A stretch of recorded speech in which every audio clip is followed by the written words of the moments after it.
Hello, chismosas y chismosos. It's Friday and the body knows it.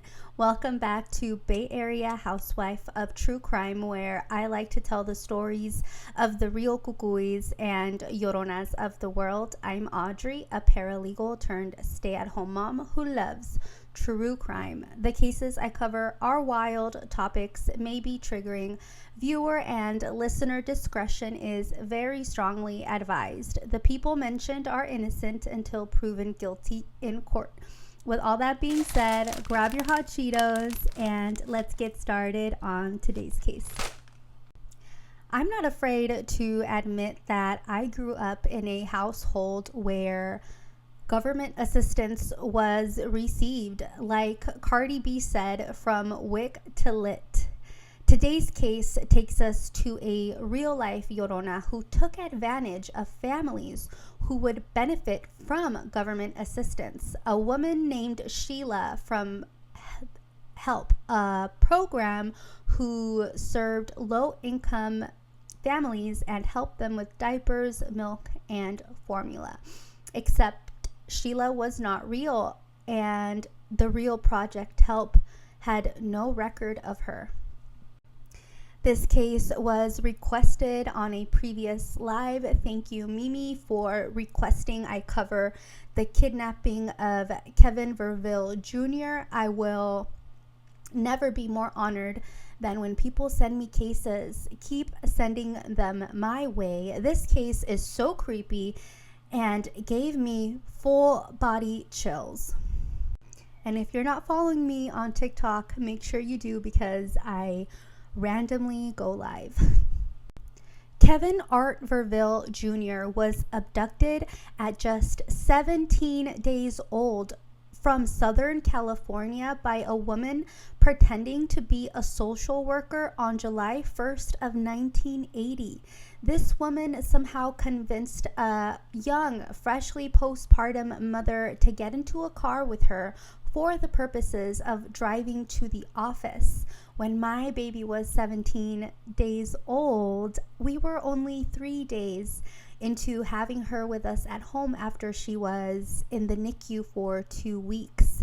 Having our baby finally at home felt like a luxury. I certainly was not up to leaving the house at the time, and even more not certainly up to chit-chatting with complete random strangers. But Sheila was no stranger. This was not the first time the Vervilles had spoken to the supposed Sheila. Sheila had gained their trust. 22-year-old Angelina Verville and 21-year-old Kevin Verville Sr. were new parents and new to the area. Kevin Sr. was originally from North Dakota. Angelina was originally from the Philippines. Kevin Sr. was in the Marines, and while on deployment to the Philippines, he met Angelina. They fell in love and got married in 1978 and had just recently moved to Oceanside, California. Kevin Sr. was stationed in Camp Pendleton, and they lived in military off-housing campus.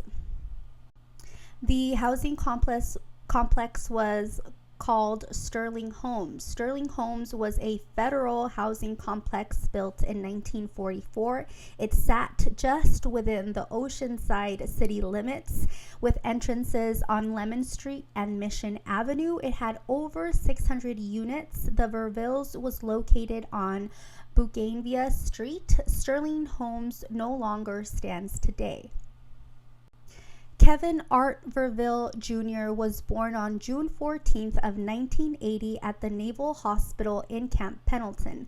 When researching this case, I found that his true family calls him Junior.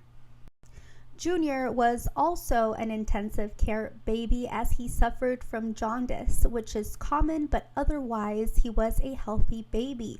They were soaking up the sweet trenches of newborn bliss when a woman phoned their landline residence on Monday, the last day of June of 1980, and Kevin Sr. picked up the call. Nowadays, thankfully, we have cameras that allow us to screen unannounced, uninvited random visitors. We have the internet at our fingertips to verify people or businesses' identities with a quick googly search. Hell, if a random number calls me, I will not answer until I do a little research first. I try to find who it is that is calling me before I call them back. Sheila cold called the Verville residence and introduced herself as a representative with Project Help, a free nonprofit government organization that offered benefits for babies under 2 months old. Sheila said that the program was new and was offered specifically to low-income military families in the area. Those who qualified could get up to $100 a month. The Marine said he did not find anything out of the ordinary from the call because, quote, people come around every now and then telling us about different programs and offering us things, end quote. This is also the 80s, and door-to-door representatives were very, very common. Kevin Sr. called home after the fake social worker's call. His brother-in-law, who was also in the military, told him to go for it. With his family's blessing, Kevin Sr. told his wife that they should accept the help.